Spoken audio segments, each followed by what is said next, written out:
Hello everybody and welcome back to my playthrough of Final Fantasy 1 on the Pixel Remaster collection.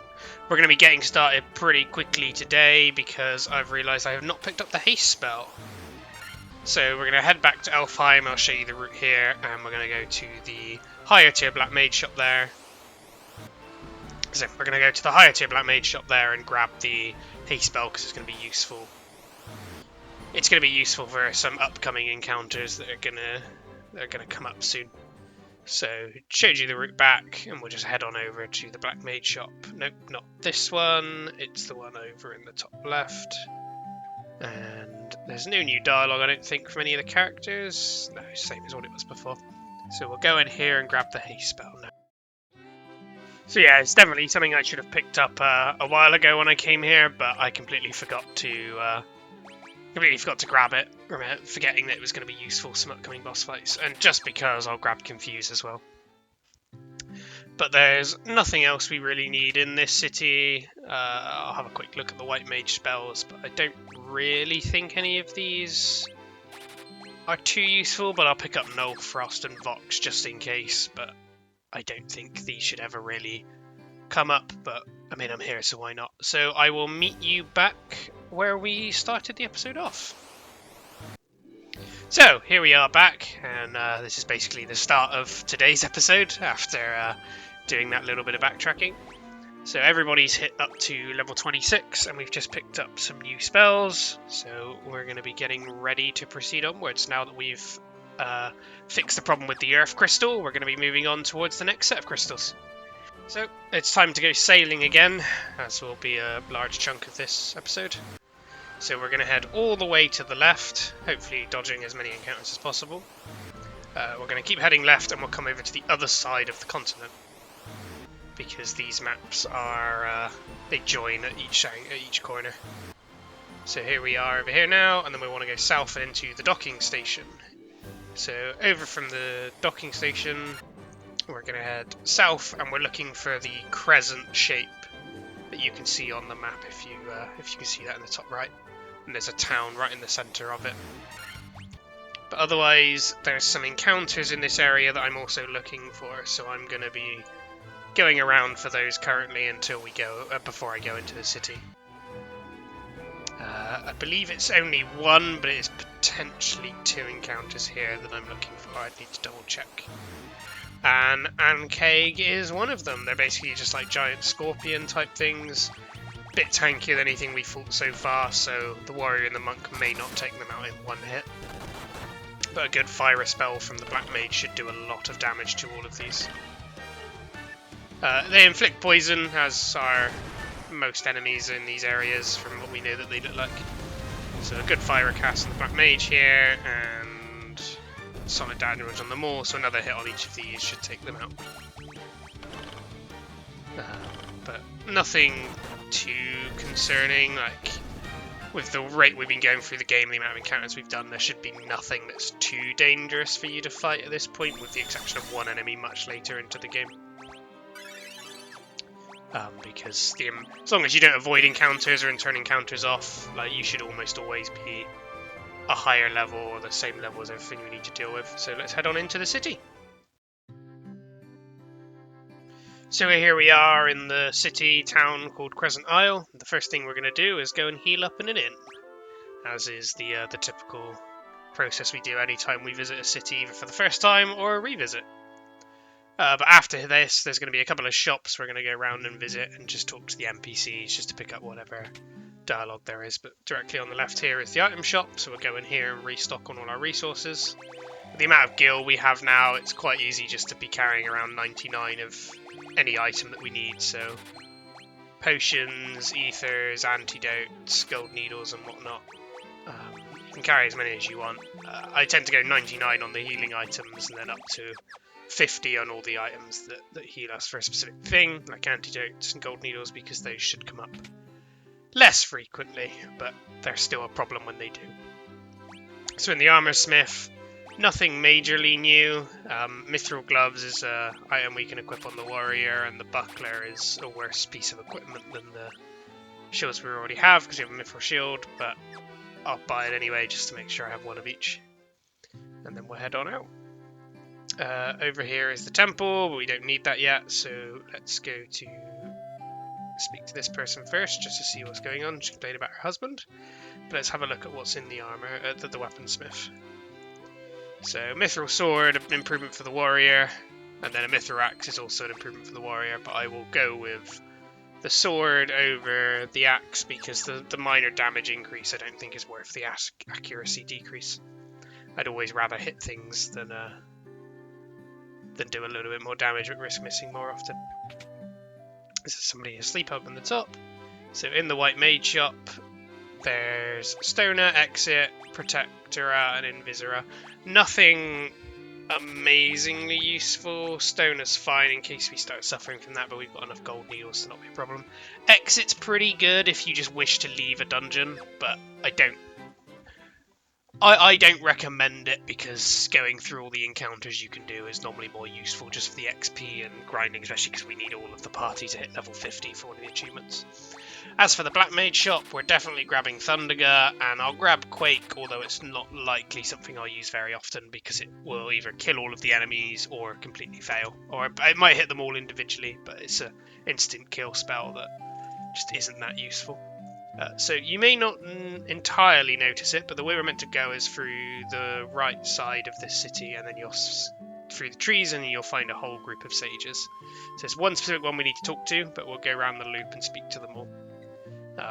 But there's 12 sages, and they're basically going to give us a bit of information about the 4 fiends that are corrupting the crystals, or blocking the crystals, and the 4 crystals themselves. And the fact that we are the 4 warriors of light, or there should be 4 warriors of light that are designed to stop these creatures. So some of them will just talk about the bit as a whole, and other people will talk about them as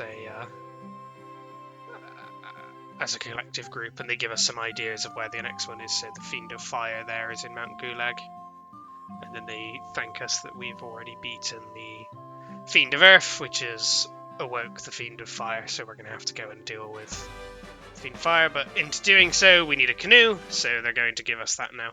And then there's one more sage for us to talk to. So the canoe is a little bit like the boat that we currently have, except for it's used for much thinner sets of water, places the boat can't really go to, or places we couldn't get the boat to go to. So using that, we're going to go sailing around the couple of bits around Crescent Isle and proceeding on to the next location. So you just walk over to the water and you end up in an encounter. But in these bits of water, there's going to be many more encounters for us to do. So this is Neochu. As the name suggests, if you're any standard Final Fantasy fan, expanded name on Ochu, which will also end up being around this area, but whack it enough and it will go down. It's another creature that will poison you. There's going to be quite a few enemies in this water that we're going to be looking for, so you'll get a lot of XP and grinding done in this section, assuming you want to find all of the enemies, which in my case, I do. So before proceeding on, we're going to try and encounter them all. So white Croc and red Piranha. The Piranhas will go down quite easily. As is with most water enemies, they're all weak to thunder attacks. The white Croc's got a lot more health and can hit quite hard. As you see there, we just lost the monk. But again, hitting them enough times will deal with them. A Thundara attack should kill most water enemies, with the exception of the Croc. But again, a Thundara cast on it and then a hit from the monk or the warrior should be enough to take it out. But yeah, that's 2 more enemies that we found. So, healed up, coming back out, we're going to look for some more encounters again. There's 3 more enemies we're looking for, I believe. That's not one group of them. It should be the Ochu, the Hydra, and then the regular Piranha. And there's Ochu. Again, slightly weaker than the Neochu, which we found first, but we'll do about the same amount of damage, if not slightly more. With per hit, it will just take less hits to go down. But that's that encounter dealt with, so we should be looking for, I believe, only 2 more monsters. 3 more monsters. I forgot the Crocodile was in this area as well. Much weaker than the white crocodiles we previously dealt with, but a Thundara spell should take them all out. Yeah, as you can see there, unlike the white crocodile, we can take out the crocodiles, or the monk can take out the crocodile in one hit. So that's those two monsters added, so we'll keep looking.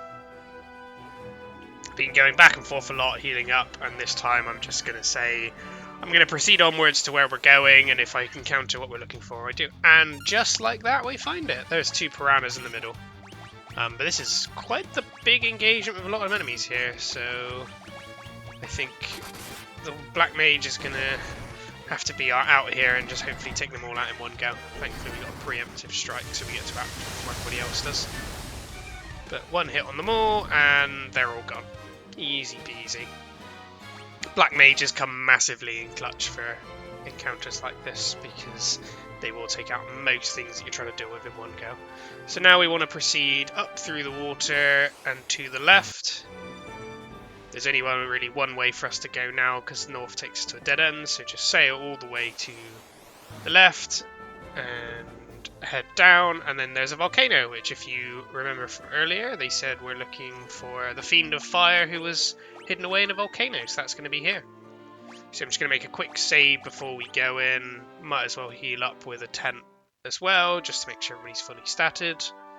And then we're going to proceed onwards into a volcano. So probably as you can expect, we're going to be fighting a lot of fire type enemies in here.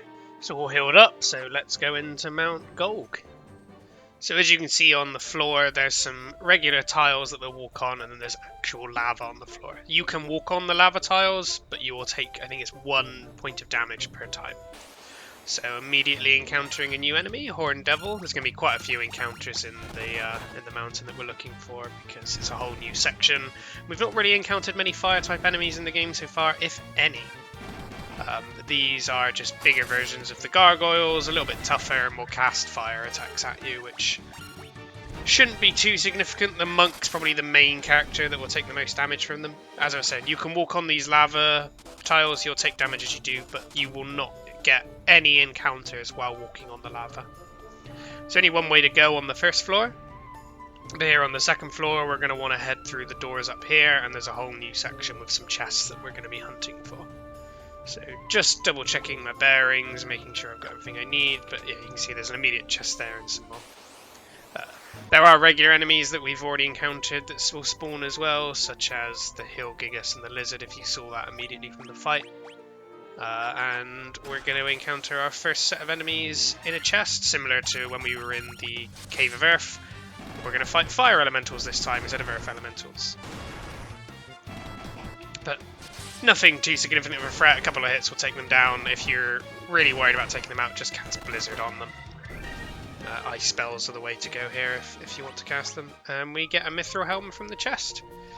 So proceeding down, we'll get the chest we saw as soon as we came in. We get an encounter right before and an encounter as we open. So fire elementals again will be the main enemies that we fight every time we open a chest. So might end up going through a little bit of healing, but it shouldn't be anything too concerning that you have to deal with in here. Sirelists, so these are improved versions of cockatrices. These, if memory serves, have an attack, or their attack has the chance of just taking you out, but they're weak enough that the monk and the warrior should take them out in one hit, and then both the white mage and the black mage, if they both hit the same one, will take them out. So not too much of a threat. It's only really if you get ambushed by them that they can be a bit of a problem. So heading up north of the area we came in, there's two chests up here and a fire Hydra. Not too different to the Hydra we fought outside, a little bit tankier, but again, we should take them out in 1 to 2 hits from a combination of any of our characters at this point. Another fire elemental encounter because we opened a chest. We're going to head on over to grab the other chest now. Nothing new we found at the moment, but just going to go through some healing each time. It just depends on how much the white mage and black mage is targeted, really. So, a chest without an encounter, thankfully, but now we're going to want to proceed all the way over to the left side. And you can see there's 2 little chests here that we're going to go in and grab. Graves is our previous enemy. Another set of fire elementals. And a regular chest, thankfully. So, loop all the way around south from where we just came, and you can see there's a monster that we're going to interact with after we get past all of these random encounters we get to. That encounter was just another 2 fire elementals, but in here there's a lot of chests we're going to be able to open and get some new good gear. Not necessarily anything we'll equip because we've already got mithril outfits on our warrior, but a bunch of stuff that there's no harm in getting. In here is a encounter, which is a lava worm. A couple of these we're going to end up fighting in these chests, but they'll hit quite hard, but a couple of hits from the warrior and the monk, maybe one from each, should take them out without much struggle. So as long as you're keeping yourself relatively healed up between encounters, there's not really any problems.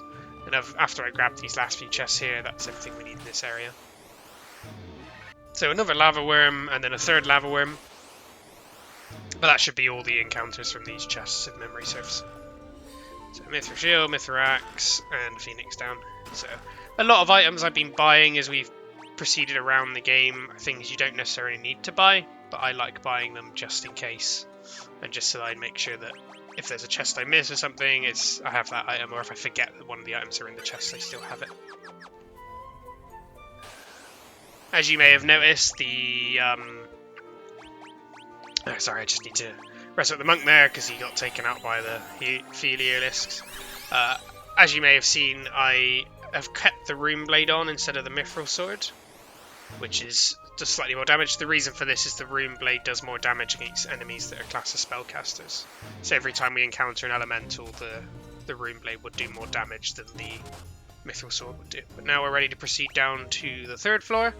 Nothing too much in here. There's nothing to the left, so we're just going to proceed right.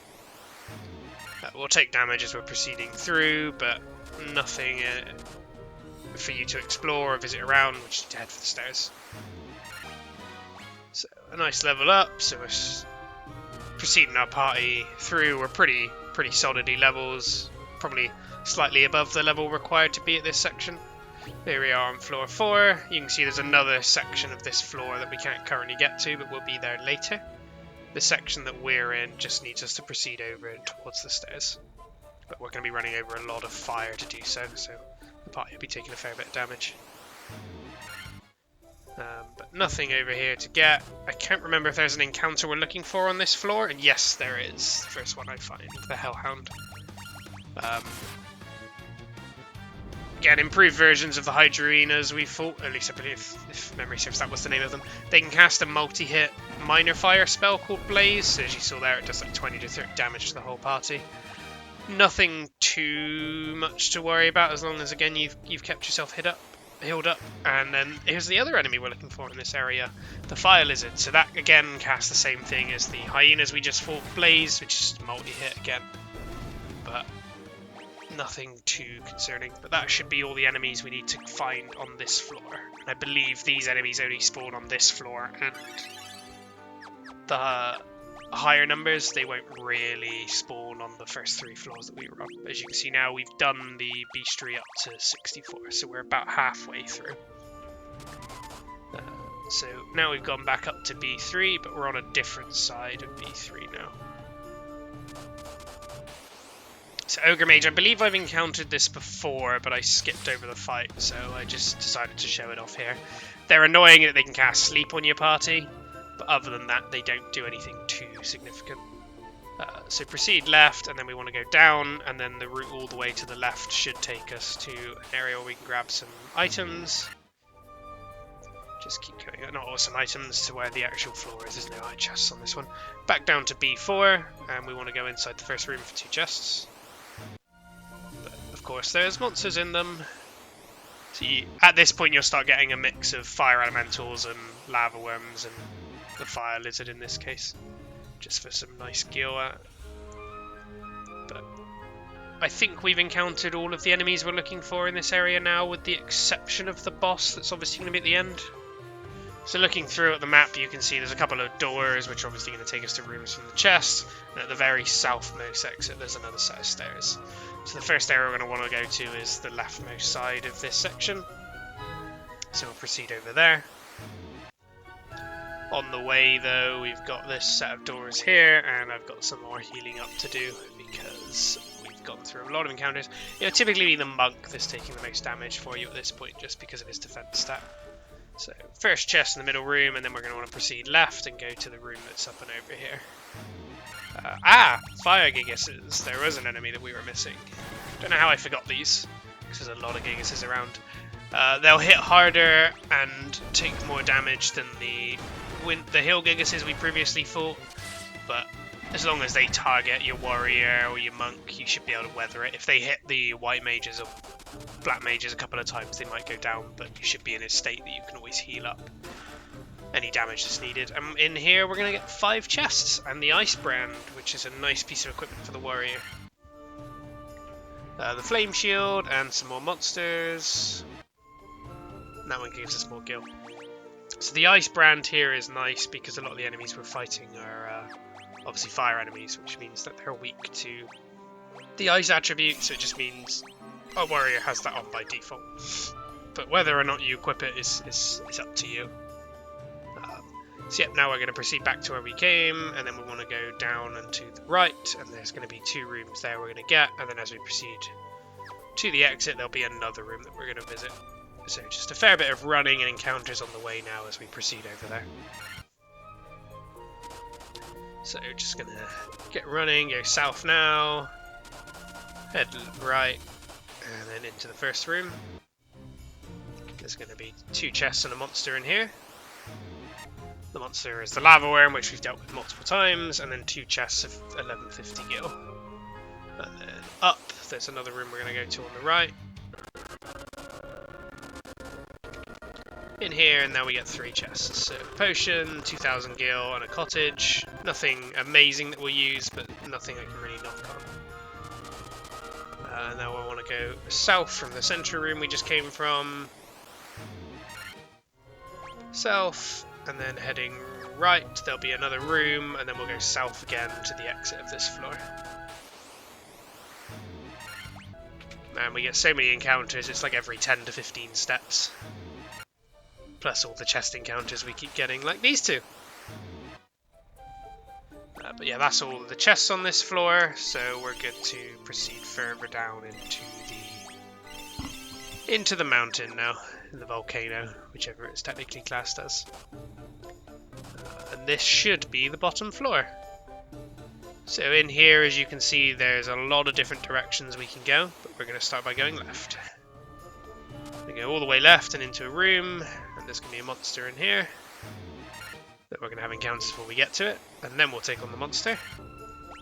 And then we'll be able to go and grab this chest down here. But yes, I'm going to double check everything that's weapons-wise, and I think we'll go with the ice brand now, just because the boss that's coming up, plus we're likely to start fighting some more fire enemies, and this chest gives us the red dragon, which is another enemy we need in here, but I don't think you can encounter it normally. I think you can only encounter it from this chest at the moment. It hits quite hard, quite tough, weak to ice, as you can probably expect, but a couple of hits and it'll go down, or a solid ice magic spell from the black mage will remove it. So in here, we're basically going to loop all the way around from where we are now on the left to top left to the middle, and just loop all the way around anywhere that there's a chest. And we'll go to the southwest room at the end, because that's the one that's got the crystal in, and most likely the case of the boss. So the next room that's got a chest in is going to be the northeastern room. So we're going to head on up and over to there. You have to do a bit of weird angled running as you go up them. But another encounter with 2 fire gigases deal a lot of damage to the party, so we should do a multi-heal. And in here there's a chest, which just gives us a generic potion. So now we're going to want to proceed all the way back down and onwards to our next room, which is directly south. And in here, there's going to be another chest, similar to where the one was on the leftmost room that we went to earlier. And now the only remaining chest we need is in the southeastern room. So let's head down there now. We get an encounter as soon as we step off the fire tiles. But yeah, all the way down here, in, and there's 1 chest. So let's go and open that. See if there's a monster encounter. There's not, but we're going to get some on the way out, I bet. There we go. So now we just want to head all the way over to the left, and we'll get to the boss room. Seems every time I step off the fire for an extended period of time, there's an encounter, because I think it times how many steps you've taken.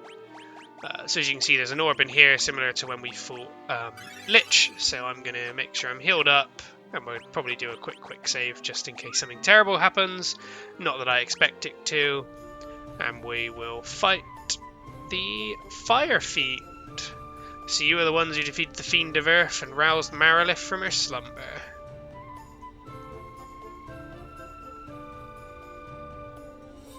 And the orb turns into a snake lady with many arms and swords. The power of the burning flame is mine and mine alone. Those who oppose me shall burn in hellfire. And then we begin the fight. So, standard issue here, the monk and the warrior should just go swinging. The white mage doesn't really have any attacking spells at the moment. I'm hoping we get Cura soon, Holy soon, so I'll just put Protect on the monk. And I'm also going to put Haste on the monk because he's going to probably do the most damage in this fight just because of the multi-hits he's going to be doing. She can hit physically quite hard or cast Fire, which will hit everybody for about 100 damage, so the white mage is probably going to want to be casting Hilaras and that a fair amount this fight as well. Just multi-heals or curas if you get single targeted. But as you can see, only 73 damage from the initial hit from the monk, but these multi-hits will start piling up. I don't believe there's any amazing spells we can cast here. If memory serves, she isn't weak to Blizzara, but she takes neutral damage from it, whereas she resists a bunch of other magical spells that will just keep going there and hitting.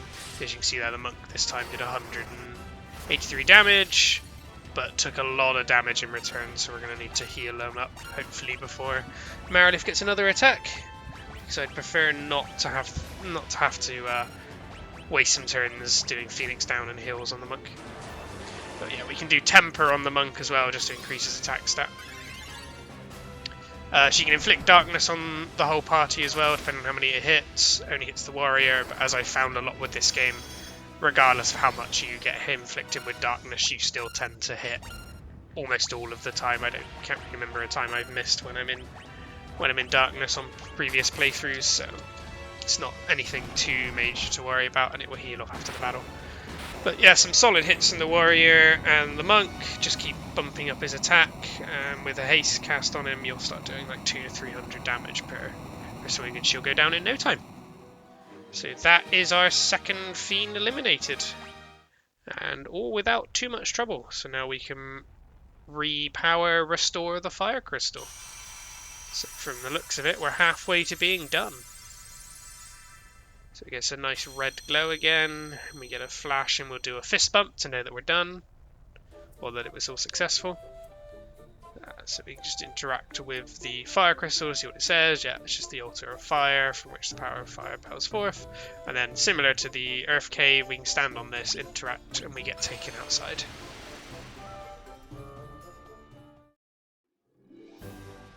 So this will take us back to the entrance of the cave, similar to when we were in the Earth Cave, and now we're going to want to head all the way back to Crescent Isle. So due to the nature of the routes we end up having to take, I'm going to show you the way back, just because the water navigation can be quite annoying. And I need to remember that it's on the left side of the island that we leave, not the right side. So head on back up to here, and we're going to want to go dead straight up. After we get some encounters, we're going to proceed to the right, and then down. More encounters. Down again. All the way down, and then to the right here. Up. Actually, you might be able to go down as well, but up and to the right, and then here's the city that we came from. So we'll just duck back in, and I think heal up, ready for any further adventures. Following on from this, I think we'll go to the next location that we've got to visit, but I will just get to the entrance of it, and then we'll pick this up next time. but I think it's a good time to restock on all of our items as well, because we went through quite a few potions and whatnot during that expedition. So let's stock all the way back up to 99, and this time I think I'm going to grab some high potions as well, because 50 isn't always enough. I'd like to have 150 healing, I think the high potions do. Stock up on everything now. I'll just grab, as I said before, 50 of all of the effect healing items, just in case anything comes up urgently in battle, but it's only really the gold needle and antidotes you need to use between combats. Other than that, I'll just stock up. I like having 10 of tents, cottages, and sleeping bags. Not that I overly use them, but they're nice to have in case you feel like you're in a situation where you need them. So now we need to head back to our boat. So we need to sail across, or row across up to here, and then up and back to the dock from where we were earlier. So heading back in. The enemies we were looking for quite a while earlier appear immediately, which they also poisoned us, because every time I fight something that can inflict poison, I almost always get inflicted with poison. And we're going to proceed north and into that little alcove you can probably see on the map. And there's a dock up here, but that's not what we're looking for. We're looking for this area to the left, because as soon as you sail into it, you can immediately get off with the canoe. So we're going to want to head dead left here, up on the first split, and then north again, head all the way to the left this time, ignore the northern split, south at the end, left, and then all the way down south here, and now there's only really one route we can follow, and this takes us to the cave that we're looking for. It should be, if memory serves, the Ice Cave. So we made it all the way here, but I think with how long this episode has been, and the fact that we've already dealt with the Fiend of Fire, Marilith, I will just heal up, make a quick save, and catch you all again next time. So I hope that you're enjoying and that you'll stick with me through the rest of this playthrough, and that you've been able to follow along everything I've done and not miss anything, because so far I believe I've encountered and got everything that we can get so far. So I will catch you all again next time. Goodbye.